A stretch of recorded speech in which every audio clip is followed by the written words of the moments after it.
राजस्थान की तपती रेत में एक गांव है कुलधरा।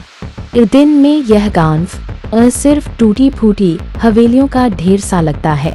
लोग यहाँ आते हैं और तस्वीरें खींचते हैं और फिर लौट जाते हैं, लेकिन जैसे ही सूरज ढलता है इस वीराने में कुछ बदलता है जो सामान्य नहीं है। हवा की हल्की सरसराहट अचानक चीखों में बदल जाती है। पुराने खंडहरों के बीच से चूड़ियों की खनक सुनाई देने लगती है।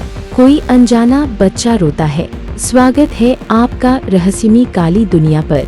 अगर आप भी रहस्यों और डरावनी कहानियों के शौकीन हैं, तो चैनल को जरूर सब्सक्राइब करें और बेल आइकन दबाएं ताकि हमारी अगली रहस्यमयी कहानी सबसे पहले आप तक पहुंचे।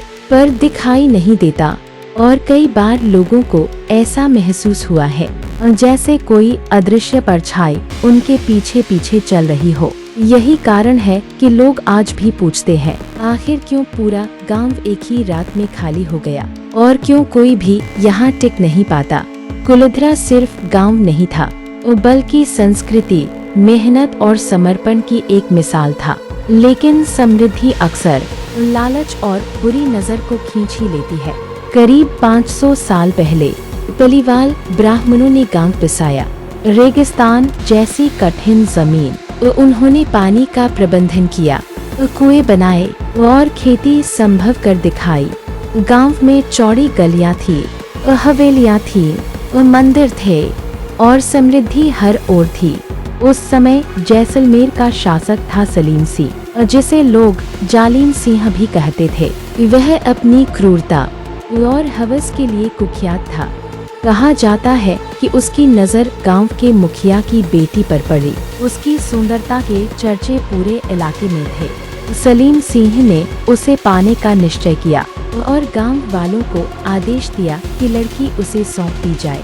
लेकिन पलीवाल ब्राह्मण परंपरा, धर्म और इज्जत में किसी भी कीमत पर समझौता नहीं करते थे। उन्होंने साफ इनकार कर दिया। सलीम सिंह का गुस्सा खतरनाक था। उसने धमकी दी कि अगर लड़की उसे नहीं मिली तो वह पूरे गांव को मिट्टी में मिला देगा। गांव के बुजुर्गों ने सभा बुलाई। चारों ओर से लोग आए और सबने मिलकर एक कठोर फैसला लिया। उन्होंने कहा, हम बेटी की इज्जत बचाएंगे, चाहे हमें अपना घर, अपनी जमीन, सब कुछ छोड़ना क्यों न पड़े। उस रात पूरा गांव, लगभग 1500 लोग अपने घरों को हमेशा के लिए छोड़ गया। कहा जाता है कि वे लोग अपने साथ सब कुछ ले गए, लेकिन जाते जाते इस जगह को श्राप देकर गए। अब यहाँ कभी कोई नहीं बस पाएगा। श्राप सिर्फ शब्द नहीं था।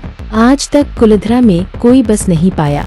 जो लोग यहाँ रात गुजारने की कोशिश करते हैं, वो उनके साथ अजीब घटनाएं होती हैं। किसी को अचानक तेज धक्का महसूस होता है, किसी के कानों में बच्चे की रोने की आवाज आती है और कई बार लोग बेहोश हो जाते हैं। ऐसी भारतीय पुरातत्व विभाग ने भी यहाँ रात बिताने का प्रयास किया था। उन्होंने खंडहरों के बीच टेंट लगाए, लेकिन आधी रात तक चीखें और अनजानी आहटें सुनकर उन्हें प्रयोग बीच में ही छोड़ना पड़ा। गांव आज भी उसी हालत में है जैसे अचानक एक रात में छोड़ दिया गया हो। टूटी हवेलियां, जर्जर मंदिर और सुनसान गलियां, मानो समय यहाँ थम गया हो। इतिहासकारों का मानना है कि गांव के लोग भारी करों और सलीम सिंह के अत्याचार से परेशान होकर चले गए। कुछ लोग कहते हैं कि पानी की समस्या के कारण गांव खाली हुआ, लेकिन स्थानीय लोग मानते हैं कि यह जगह सचमुच श्रापित है। कई बार पर्यटक भी दावा कर चुके हैं कि उन्हें यहाँ किसी अदृश्य शक्ति ने छुआ। अजीब तस्वीरें कैमरे में कैद हुईं और अचानक माहौल डरावना हो गया।